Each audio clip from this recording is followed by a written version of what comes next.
जो भी लोग नो फैप के बारे में बात करते हैं वो ज्यादातर क्या करते हैं, वो आपको सिर्फ इसके बेनिफिट्स बताते हैं। नो डाउट इसके बेनिफिट्स हैं, बट आपको ये भी समझना है कि इसके नुकसान क्या है।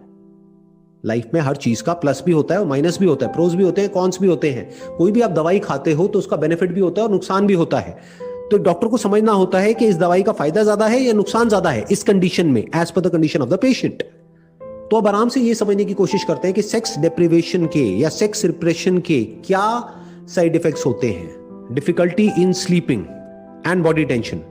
इसके पीछे जो लॉजिक है वो बहुत ही सिंपल है। वो क्या है कि ये जो सेक्सुअल एनर्जी है ये बेसिकली क्या है, एक एनर्जी है, जैसे कोई भी एनर्जी होती है। तो जब एनर्जी जरूरत से ज्यादा बढ़ जाती है तो हम एक्साइटेड होने लग जाते हैं और एंशियस होने लग जाते हैं, और जब एनर्जी कम हो जाती है तो हम लेजी हो जाते हैं। तो ना एनर्जी का बहुत ज्यादा होना अच्छा है, ना बहुत कम होना अच्छा है। फिर चाहे वो सेक्सुअल एनर्जी हो या एनर्जी जो हमको खाने से मिलती है, पीने से मिलती है या सनलाइट से मिलती है, वो एनर्जी हो।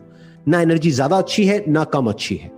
और इसके कुछ इमोशनल साइंस भी हैं, जैसे कि anxiety, lack of clarity and confusion in life, in thinking. और इसका एक बहुत बड़ा साइड इफेक्ट क्या है कि जब भी आप अपने आप को सेक्स करने से या मैस्टरबेट करने से रोकते हो तो आपको अपने आप को कुछ ना कुछ ऐसा बोलना पड़ेगा कि जिससे कि आप अपनी विल पावर को यूज करके अपने आप को रोक सको।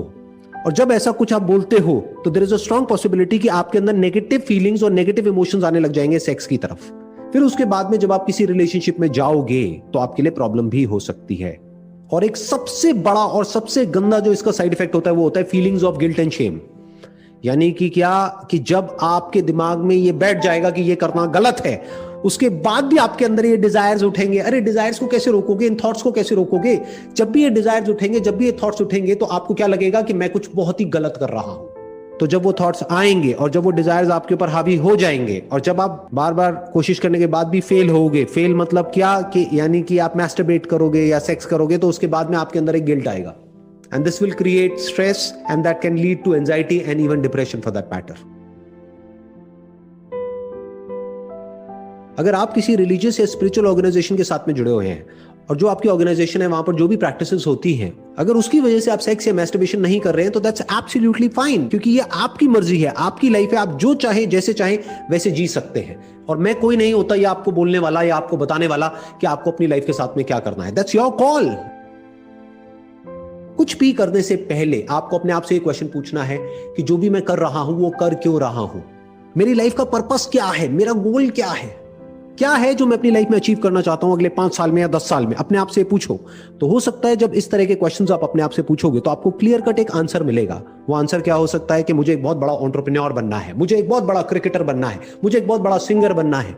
अब अपने आप से एक क्वेश्चन पूछो कि जो भी आपके आइडल हैं, यानी कि ऑलरेडी जो बहुत बड़े एंटरप्रेन्योर्स हैं, बहुत बड़े क्रिकेटर्स हैं, बहुत बड़े सिंगर्स हैं, क्या वो पूरी तरह से सेक्स को छोड़ करके, मैस्टरबेशन को छोड़ करके वहां तक पहुंचे हैं?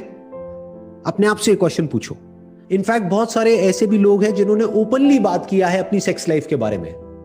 तो सेक्स का और सक्सेस का कोई डायरेक्ट कनेक्शन नहीं है आपस में। इनडायरेक्टली तो किसी भी चीज को हम किसी से भी जोड़ सकते हैं, but there is no direct connection. किसी भी फील्ड में जो लोग सक्सेसफुल हुए हैं उसमें 99% लोग ऐसे मिलेंगे जिन्होंने एक मॉडरेट लाइफ जी है, यानी कि वो लोग ना तो इंडल्ज हो गए पूरी तरह से सेक्स में, ना उन्होंने सेक्स को पूरी तरह से छोड़ दिया है, उन्होंने बीच का रास्ता पकड़ा है, यानी कि एक मॉडरेट लाइफ।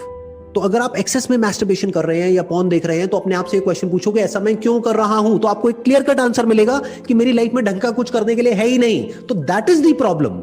अगर आपके पास में कुछ भी ढंग का होगा अचीव करने के लिए, अगले 5 साल में 10 साल में कोई गोल होगा, कोई पर्पस होगा, जीने की कोई एक्चुअल में वजह होगी, आपको एक ब्राइट अपना फ्यूचर नजर आ रहा होगा, आपके माइंड में एक विजन होगी, तो इन सब चीजों में आप ज्यादा इंडल्ज हो ही नहीं सकते।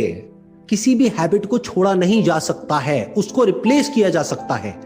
तो अगर आपकी ये हैबिट पड़ गई है पॉर्न देखने की या मैस्टरबेट करने की, तो इस हैबिट को छोड़ने का कोई तरीका नहीं है। एक नई हैबिट बना लो तो धीरे धीरे ये वाली जो हैबिट है अपने आप ही कम होने लग जाएगी और दूसरी हैबिट टेक ओवर कर लेगी और आपकी लाइफ एक अलग डायरेक्शन में चली जाएगी। ये तरीका होता है अपने आप को बदलने का या किसी भी हैबिट को बदलने का।